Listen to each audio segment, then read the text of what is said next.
Good morning students. आज जो हमारा टॉपिक है वो हम रिवीजन टॉपिक स्टार्ट करेंगे बुक के स्टार्ट से, जो कि बेसिक इन्फॉर्मेशन है। सबसे पहले फिज़िक्स की डेफिनेशन, जो कि हमने स्टडी की थी कि ब्रांच ऑफ साइंस जिसके अंदर हम मैटर और एनर्जी और इन दोनों का जो आपस में रिलेशनशिप है उसे स्टडी करते हैं। उसके बाद मैकेनिक्स, फिज़िक्स के वाली शार्प जिसके अंदर हम motion of bodies under the influence of applied forces को स्टडी करते हैं। फिर हमने इसके 3 टाइप्स पढ़ी थी, काइनेमेटिक, डायनेमिक्स और स्टैटिस्टिक्स। ठीक है, उसके बाद मैटर की हमने डेफिनेशन पढ़ी थी और एनर्जी, फिर एनर्जी की 2 टाइप्स थी, किनेटिक एनर्जी और पोटेंशियल एनर्जी। किनेटिक जो मोशन ऑफ अ बॉडी की वजह से होती है और पोटेंशियल जो पोजीशन ऑफ अ बॉडी की वजह से होती है।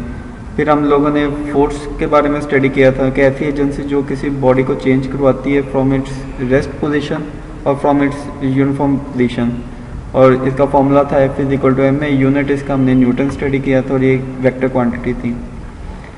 और न्यूटन की हमने जो डेफिनेशन की थी वो ये की थी कि अगर एक आपके पास बॉडी है जिसका मैस 1 किलोग्राम है, अगर उसके अंदर 1 मीटर पर सेकंड स्केल की एक्सेलरेशन जनरेट होती है तो बॉडी के ऊपर 1 न्यूटन फोर्स लगी है। इसी तरह हमने डाइन की डेफिनेशन की थी और 1 न्यूटन 10 के पावर 5 डाइन के इक्विवेलेंट होता है। फिर displacement, the shortest distance between 2 points. Velocity जो हमारा change of rate of displacement होते हैं उसे हम लोग वेलोसिटी कहते हैं। यूनिट ऑफ वेलोसिटी मीटर पर सेकंड। एक्सेलरेशन, वेलोसिटी में तब्दीली की शरह को एक्सेलरेशन कहते हैं, इसका यूनिट मीटर पर सेकंड स्क्वायर। फिर हम लोगों ने मास और वेट का डिफरेंस स्टडी किया था और ये फॉर्मूले स्टडी किए थे। और फिर इधर आते हैं हमारा चैप्टर नंबर 1, ठीक है, जिसमें हमने डिमेंशंस स्टडी की थी और कुछ हमने डिमेंशंस निकाली थी, जिस तरह एरिया, वॉल्यूम, वेलोसिटी, एक्सेलरेशन, ये डिमेंशंस हमने निकाली थी।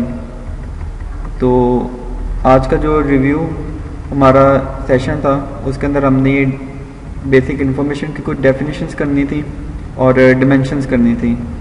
तो आपकी जो असाइनमेंट है वो मैं आपको मैसेज में लिख देता हूँ, वो आपने अभी बना के मुझे सेंड करनी है। डिमेंशंस ही होंगे वो।